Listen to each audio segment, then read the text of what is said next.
বাংলাদেশে মাজারের বিরুদ্ধে কথা বলা আর অলিদের বিরুদ্ধে কথা বলা এক জিনিস না।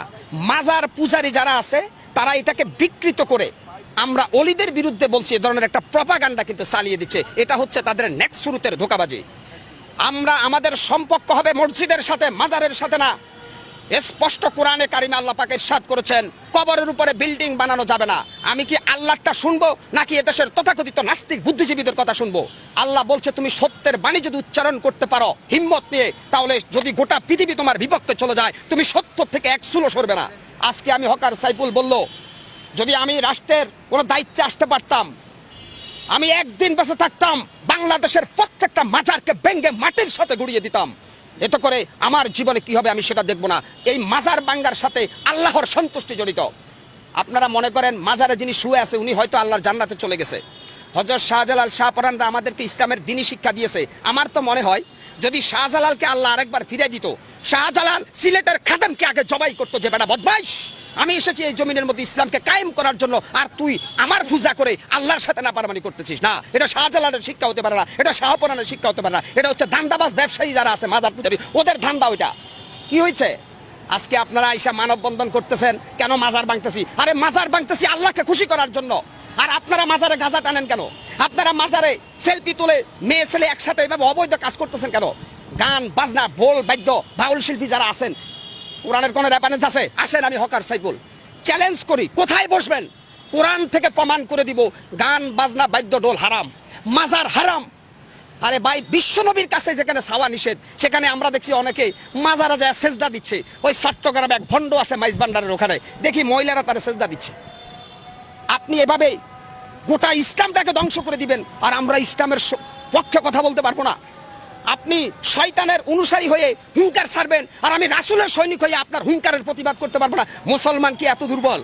তবে আমি মনে করব হয়তো অনেক জায়গায় বেশি একটু ওভারটেকিং হচ্ছে। আগে আমাদের ইসলামকে ক্ষমতায় আনতে হবে, তারপরে মাজার না শুধু কোন ভণ্ড অলির দরবারও এই দেশে থাকবে না। দেওয়ানবাগী মতিঝিলের বিশ্ববিখ্যাত শয়তান ছিল, নির্বাজাল শয়তান দেওয়ানবাগী। সেই দেওয়ানবাগীর মাজার ভাঙ্গার কারণে একদল এসে মানববন্ধন করে, লজ্জা প্রত্যেকটা মুসলমানের জন্য।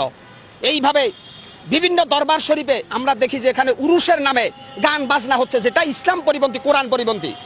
অতএব আমরা যেটা মনে করি, সৌদি আরবে যখন মানুষ হজ করতে যায় বিশ্বনবীর কবর জিয়ারত করে, কবরকে পিছনে রেখে পাবে, অর্থাৎ বিশ্বনবীর কবরের কাছেও কিছু চাওয়া যায় না, সেখানে বাংলাদেশের অলিদের কাছে কিভাবে চাওয়া যায়। আর একটা রেফারেন্স দিব, জান্নাতুল বাকিতে বিশ্বনবীর অসংখ্য সাহাবাইজমান শুয়ে রয়েছে, ওদের কবরের উপরে একটা পাথর।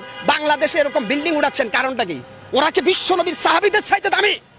বিশ্বনবীর এতগুলো সাহাবা জান্নাতুল বাকির মধ্যে শুয়ে রয়েছে, ওদের কবরের মধ্যে একটা পাথর। যদি ইচ্ছা করতো ওদের কবরকে সোনা রূপা দিয়া মুজাইদ করে বানাইতে পারতো, কিন্তু আসলে আল্লাহ কোরআনে বলছে কবরের কোনো বুজুর্গি নাই, বুজুর্গি হচ্ছে আমলের। আল্লাহ পাক কোরআনে স্পষ্ট বলছে মহাসমুদ্রের ভিতরে সাঁতার না জানা ব্যক্তি যেমন অসহায়, ঠিক কবরে যে ব্যক্তি শুয়ে গেছে সে যত বড় আল্লাহর ওলি হোক সে তেমনই অসহায়। কেন?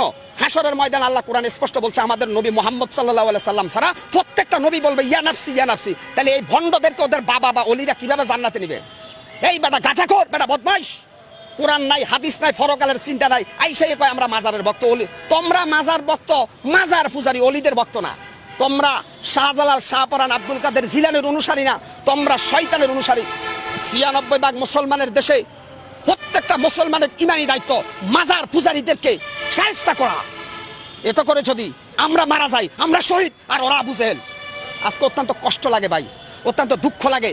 আজকে সোশ্যাল মিডিয়া থেকে শুরু করে এক ধরনের তেলবাজ সুশীল সমাজ বাইরেছে, মাজার ভাঙছে, আস্তাগফিরুল্লাহ আস্তাগফিরুল্লাহ। কেন মাজার ভাঙছে? আরে ভাই, কবরের উপরে বিল্ডিং ভাঙ্গার নির্দেশ দিচ্ছে রাব্বুল আলামিন আল্লাহ। আপনি কত বড় নাস্তিক বুদ্ধিজীবী, আপনি মাজার ভাঙতে নিষেধ করেন কেন?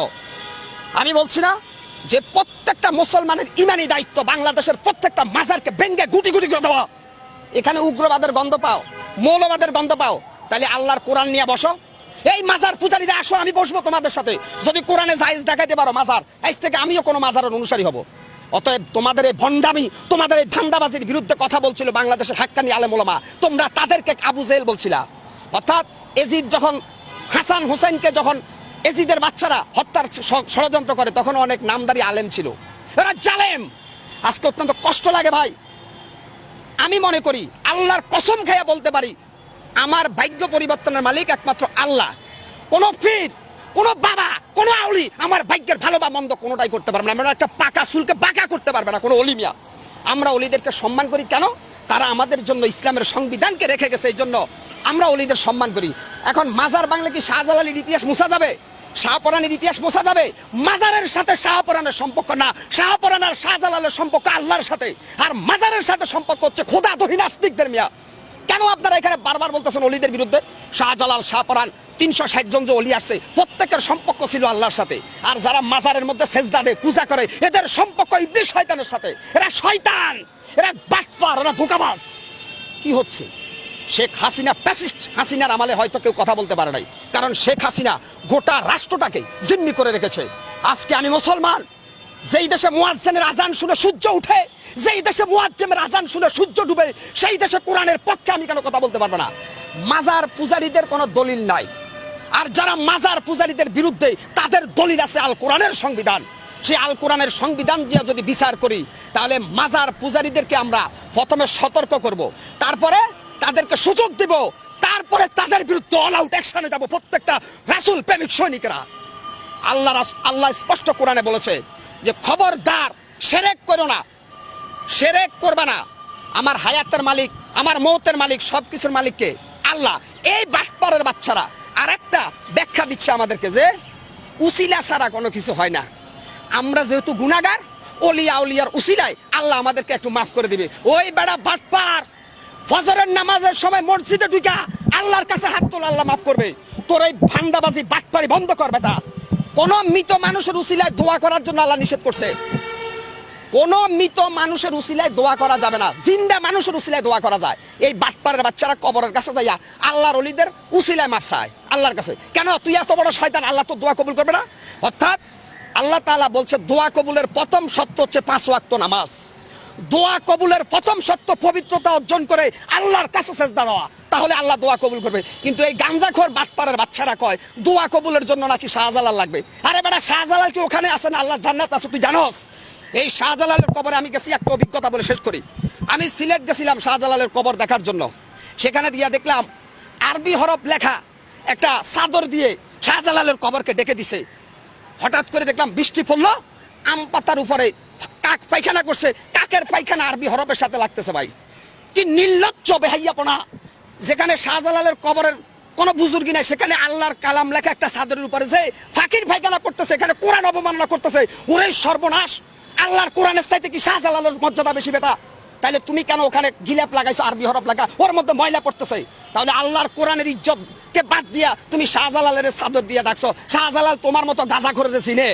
এই বেড়া বাটপার! শাহজালাল, শাহপরানরা ছিল আল্লাহর ওলি, গৌর গোবিন্দকে সাইজ করে তারা সিলেটের জমিনে ইসলামের পতাকা উড়েছে। আর তোমরা ঈশা শাহজালালের নাম বিক্রি করে ইসলামের সরাসরি বাস দিতেছ, কোরআনের বিরুদ্ধে অবস্থান নিতেছ। তোমাদের বিস্তার ভেঙ্গে ফেলা প্রত্যেকটা মুসলমানের ইমানি দায়িত্ব।